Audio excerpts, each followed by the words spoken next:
All right, buckle up, everybody, because today's deep dive is going to take us to some pretty strange places. Oh, yeah? Yeah.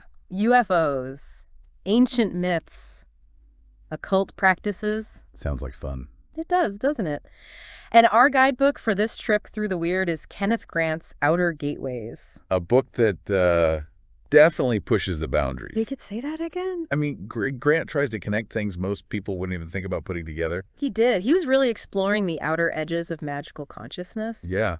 And he was really into H.P. Lovecraft. Lovecraft, yeah. Grant took Lovecraft's Cthulhu mythos, you know those stories, Of course. and he interpreted them as hints of some sort of pre-human gnosis. Like a kind of knowledge that existed before humans were even around. Right, and those creepy Lovecraftian entities like Cthulhu. Or Yog-Sothoth. Don't forget Yog-Sothoth. Oh, yeah! They become more than just scary monsters for Grant. They're like powerful cosmic energies, you know? Right. These forces that maybe possibly interacted with us early humans in ways we just don't understand. Or maybe we've just forgotten. Ooh, that's good. So these outer ones, as he called them, Grant thought they could communicate with us through our dreams. Well, He did. And he even suggested that people like Blavatsky, Oh, why? Crowley, and even Lovecraft himself might have been more open to these communications because of their interest in the occult. Ah, okay, right. Exploring consciousness. Pushing Yes. boundaries. Exactly. So now it starts to get even weirder. Grant brings in this concept he calls the Typhonian current. Okay, what's that? So picture this. A primal, pre-human force Okay. symbolized by the Great Bear constellation and associated with the Egyptian god Set. Set, right? Chaos. Darkness. But here's the thing about chaos. Is it always a bad thing? Well, I mean, usually, Or could it be a force for change? I guess sometimes you got to break things to build something new. Right, like a cosmic shakeup that leads to evolution. Now, where does the dog star Sirius fit into all of this? Well, Grant connects Sirius to the Typhonian current Oh, really? and to the idea of an alien seed. He suggests the possibility that maybe, just maybe, extraterrestrials Wait a minute. Is he saying what I think he's saying? influenced humanity. Hmm. Maybe even introduced knowledge or consciousness from Yeah. somewhere else. Like ancient myths about gods are really about aliens. It's definitely a bold idea. He points to the Mithraic ritual as an example. What happens in that? You have this imagery of a disc, it opens up, and you see a host of stars Stars, huh? and 7 virgins with serpent faces. Sounds kind of familiar, right? 2 UFO descriptions? Maybe. So what if ancient rituals were attempts to communicate with or even call upon these extraterrestrials? That's a wild thought. Now, this is where my brain starts to melt a little bit. The wordless eon. Yeah. How can you have an eon without words? Exactly. But Grant saw silence. Not literally, right? No. As the key to achieving a higher state of consciousness. He linked this wordless eon to Khoranzon. And Horus, the Egyptian god, Right. So it's about going beyond language and concepts. to experience a more direct kind of knowledge, like pure awareness. Wow. Now, Grant also brings up the Yazidi. The Yazidi, who were they? They're a religious sect with some beliefs that suggest Suggest what? extraterrestrial origins. Seriously. Their god, Melek is half angel, half man. Born from the union of, get this, an extraterrestrial and a human. Whoa. It's another piece of this whole alien seed idea. And Grant connects this back to Crowley's Book of the Law. Liber AL. He thinks both texts might have secret knowledge about this current from outside. Like a hidden code, a secret language we need to decipher. Yeah. Now, to decode this language, Grant thought we need to understand things like sigils. Sigils. What are those? They were developed by Austin Osman Spare. Okay, so how do they work? Well, Spare believed sigils could tap into subconscious energies. They're visual symbols you charge with your intent So you bypass the conscious mind. to access deeper levels of awareness. And Grant thought you could use these sigils to connect with. The outer ones communicate with forces beyond our normal perception, Whoa. using a language that goes beyond words. Then there's the Kabbalah. Grant uses it to kind of connect the dots. The Kabbalah, sure. Finding hidden meanings. He believed it could help us see the links between seemingly unrelated concepts, and he focused on certain numbers, Good number. like 93 and 107. Why those? What's special about them? Well, 93 represents the 93 current. Grant connects this to the Sabaean tradition, What's that? ancient star worship. And he thinks it holds clues to this current from outside, this extraterrestrial influence. Okay, what about 107? 107 is connected to Oblis, or Eblis, Who's that? a figure who's often linked to the devil and Moorish sorcery. Grant ties this number to the concept of the egg, An A. symbolizing potential new beginnings. He also connects it to the cranium of lamb. The cranium of lamb, what's that about? It suggests something about consciousness and perception. Wow. This is a lot to take in. Yeah. Grant even ties in the power of sound and vibration. Sound and vibration. Like music. He even mentions Count Basie's jump rhythms. Count Basie. Wow. As an example of tapping into this primal energy, it's almost chaotic, and it really resonates with the Typhonian current. So he's saying that even music. Even music can hold clues to these hidden forces. It's like the world is full of these little hints. If we just know how to look for them. My mind is officially blown. This is a whole new way of looking at the world. Yeah, I know. This is a lot to process. Maybe we should take a break and come back for more. Yeah, good idea. Let's let this all sink in for a bit. Okay, so we're talking alien seed, right? This idea that maybe extraterrestrials had something to do with our origins. Yeah. It's like something out of a sci-fi movie, but it's a concept that's been around for a long time. And Grant points to Sirius, the dog star, as a possible source of this influence. But what does he actually mean by alien seed? Did actual beings come down from Sirius and, mix with humans? Well, there's a lot of symbolism in all this. So it could be a metaphor, maybe a transfer of knowledge or consciousness from somewhere beyond our understanding. Like a cosmic download that would change everything. And he doesn't just talk about Sirius. Grant brings in the Yazidi, too. The Yazidi, right. Their traditions suggest they had contact with beings from somewhere else. Yeah. Like their god, Melek Teos. Half angel, half man, born from an extraterrestrial and a human. That's not exactly subtle. Then Grant connects this back to Crowley's Liber AL. He thinks both texts might have some kind of secret knowledge hidden in them. Like a code, yeah. About this current from outside, this extraterrestrial influence. Okay, so how do we crack the code? Well, Grant thought we needed to understand things like sigils. Sigils, we talked about those a little in the last episode, but I'm still a bit fuzzy on how they actually work. It's like this. Think of a visual symbol you create. You charge it with your intent. Okay. And then it bypasses your conscious mind. You tap into those subconscious energies. Like a direct connection to the source. You could say that. And Grant believed this is how you could communicate with the outer ones. Those beings that exist beyond what we normally see and hear. Using a language that's not made of words. Okay, so sigils. And then there's the Kabbalah. Grant used that to connect all these ideas together. The Kabbalah, yeah. Finding hidden meanings. He also pointed to certain numbers. Like 93 and 107. 93, the 93 current. It's connected to the Sabaean tradition, an ancient form of star worship. The star worship. Oh. Grant thought it held clues to the current from outside. What about 107? That one's associated with Oblis, or Eblis, a figure who's often linked to, the devil in Moorish sorcery. Oh, wow. And Grant connects that to the egg, symbolizing potential, new beginnings, and also to the cranium of lamb. The cranium of lamb. It has to do with consciousness, perception, all that. This is all pretty wild. I know, right?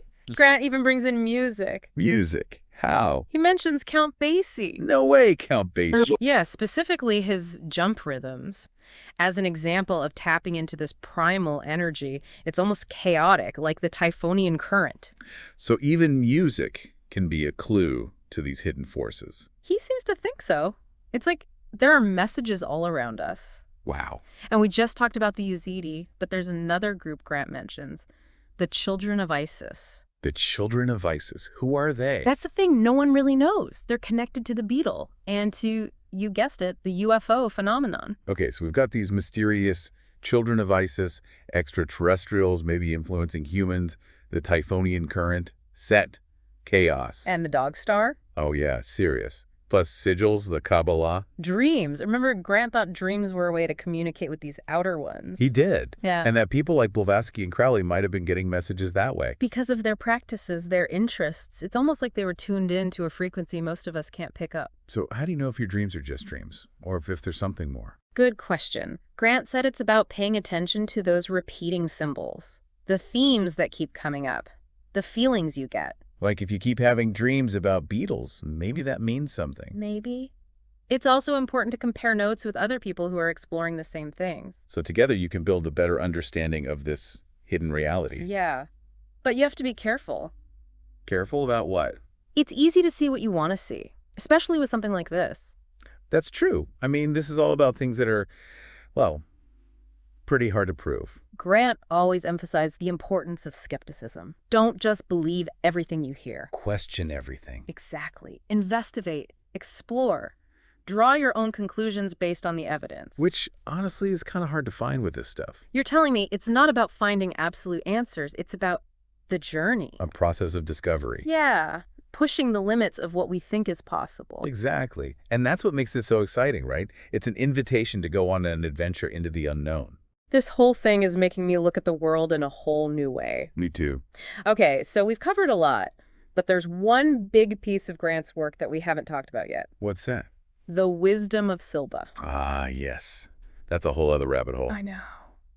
These verses Grant received through channeling, they're something else. They're pretty intense. Full of this strange language, symbols you can't find anywhere else.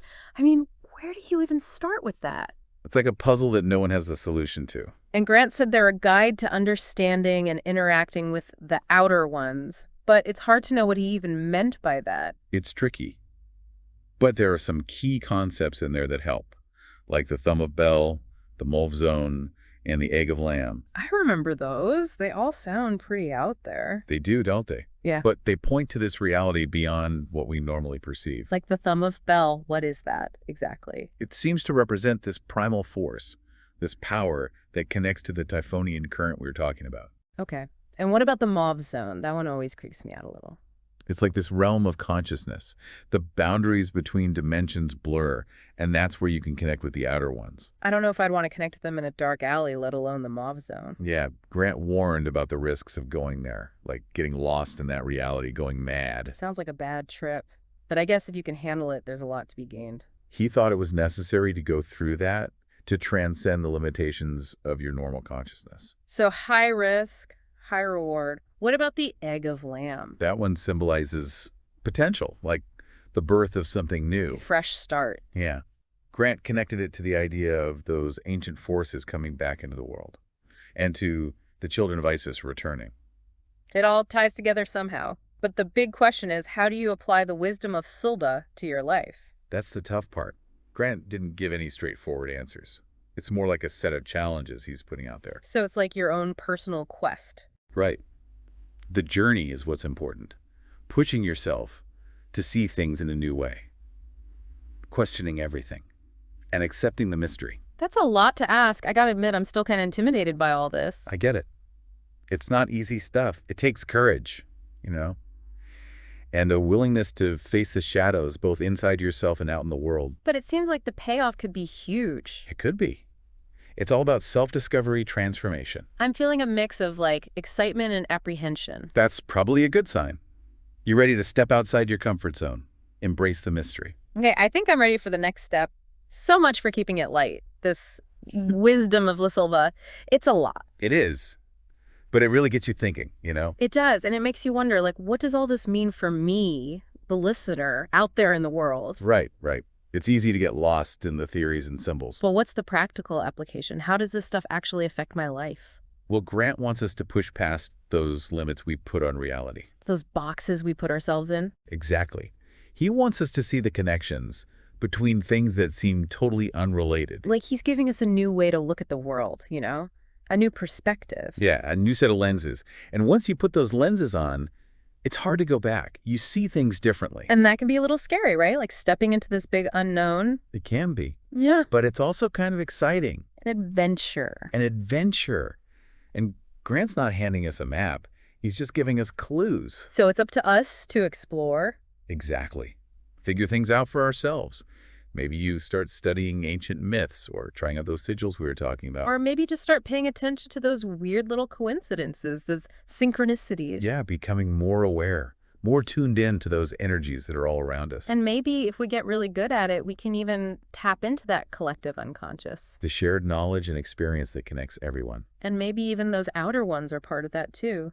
The beings Grant believed in. The ones beyond our normal senses. This is some mind-blowing stuff. But like we said before, you got to be careful, Right? right? Totally. Remember the mauve zone? Grant warned about that. Yeah, that realm where you can supposedly contact those outer ones. It can mess you up. Not everyone comes back the same. So it's not a journey for the faint of heart. You got to be prepared to face some scary stuff. You do. But if you're brave enough, the rewards could be incredible. Expanding your consciousness, seeing things in a totally new way, connecting to forces we can't even imagine. It's like being an explorer discovering a whole new continent of the mind. A mind-blowing adventure. Exactly. You might hit some rough waters along the way, but that's part of it. The journey itself is the reward. So where do we go from here? Well, that's up to you. Do you stick with what you know, or do you take a chance on something more? Do you stay asleep or wake up to a reality that's stranger than we ever thought possible? It's your choice. Grant's just opening the door. He's the guy with the flashlight pointing down the dark hallway, but it's up to you to decide if you're going to walk down it. So if you're feeling adventurous, if you're curious, if you're just plain tired of the same old, Maybe it's time to take a leap of faith. explore the things we've talked about. Read Grant's work. And most importantly, trust yourself. Listen to your intuition. See where it takes you. Because the universe is full of possibilities, and the only limits are the ones we put on ourselves. Keep exploring, keep questioning, and keep diving deep. And until next time, keep looking up.